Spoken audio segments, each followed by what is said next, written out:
Hello everyone, a very good evening to you all. To all my viewers, to all my dear students and to all my friends.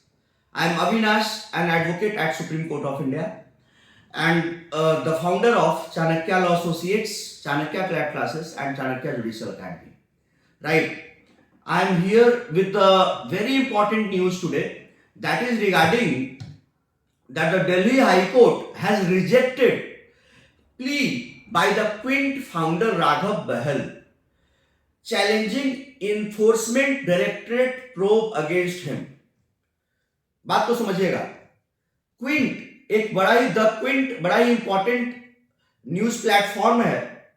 The Quint के founder हैं और founder जो है वो journalist भी हैं, राघव बहल के against में ईडी ने एक्शन लिया है. ईडी उनको इन्वेस्टिगेट कर रही है. तो ईडी के एक्शन के अगेंस्ट में राघव बहल दिल्ली हाईकोर्ट में प्ली फाइल किए, लेकिन दिल्ली हाईकोर्ट ने इनके प्ली को डिसमिस कर दिया, रिजेक्ट कर दिया दिल्ली हाईकोर्ट ने. अब कैसे क्या रिजेक्ट हुआ, मैटर क्या है, इसको मैं एक्सप्लेन करूंगा आपको डिटेल में. राइट, राघव बहल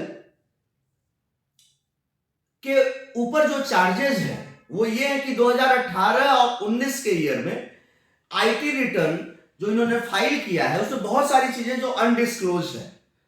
इन्होंने बहुत सारे असेट्स खरीदे लंदन में, उसको लेकर के बहुत सारी चीजें क्लियर नहीं है. तो ईडी इनको इन्वेस्टिगेट करना चाहती है. मनी लॉन्ड्रिंग का केस इनके अगेंस्ट में लाया गया है और ईडी इनको इन्वेस्टिगेट करना चाहती है. ईडी का कहना है कि इन्होंने जो इकोनॉमिक ऑफेंस किया है, he has compromised the national interest. तो ईडी के एक्शन को रोकने के लिए इन्होंने दिल्ली हाई कोर्ट में अपील किया था, but Delhi high court dismissed the plea filed by Raghav Bahal, the Quint founder, quashed the seeking of Delhi High Court quashed the ED investigation into a money laundering case against him. Right, इसको dismiss करना, जो क्वेश करने के लिए इन्होंने file किया था Delhi high court में, उसको डिसमिस कर दिया दिल्ली हाई कोर्ट ने. जस्टिस जसमीत सिंह का ऑर्डर है. जस्टिस जसमीत सिंह ने बोला कि the petition as regards the questioning of ECIR is premature and is hereby rejected. Premature क्यों है? क्योंकि अभी ट्रायल के स्टेज पर भी नहीं पहुंचा है अभी. और ये इनके ऊपर जो चार्जेस हैं, that is the compromising the economic interest of the country. That is a very say kind of very severe charge, stringent charge, that compromising the economic interest of India. Therefore, quashing at this stage is premature, and that's why Justice Jasmeet Singh dismissed it. Right? Court ने लेकिन इसके साथ ये भी add किया है कि अगर राघव बहल अब्रोड ट्रेवल करना चाहते हैं, विदेश जाना चाहते हैं काम के सिलसिले में या किसी भी सिलसिले में, तो जा सकते हैं, लेकिन उसके लिए उनको एप्लीकेशन फाइल करना पड़ेगा और परमिशन लेनी होगी, लेकिन वो जा सकते हैं.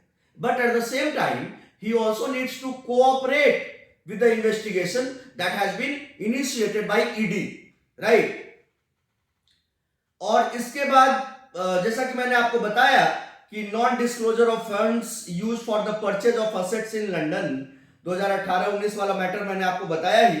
तो यही सब चीजें हुई है भैया, यही सब चीजें हुई है. और इन्होंने इनके अगेंस्ट में लुकआउट सर्कुलर नोटिस था, उसको भी justice Jasmeet Singh also refused to quash the lookout circular notice issued against him. तो जो LOC है, that is lookout circular notice, इसको भी क्वैश करने से रिफ्यूज कर दिया justice Jasmeet Singh of Delhi high court. Right, Quint के जो द क्विंट के फाउंडर है, इसको लेकर के बहुत सारी घटनाएं हुई हैं, बहुत सारे इश्यूज हुए हैं. आई थिंक आपने पढ़ा भी होगा. थोड़ा इनका इंक्लिनेशन एक पॉलिटिकल पार्टी के, एक विशेष पॉलिटिकल पार्टी के अगेंस्ट में है, सॉरी फेवर में है, और एक पॉलिटिकल पार्टी के अगेंस्ट में है। तो मतलब ये भी न्यूज में रहते हैं काफी, तो एक्शन भी हुआ है। खैर बाकी आप समझदार हैं, मेरा काम है लॉ की बातें बताना, पॉलिटिक्स से हमारा क्या लेना देना, राइट। और for any other legal breaking, right, you stay tune to our YouTube channel, right. Thank you everyone for watching me. जय हिंद।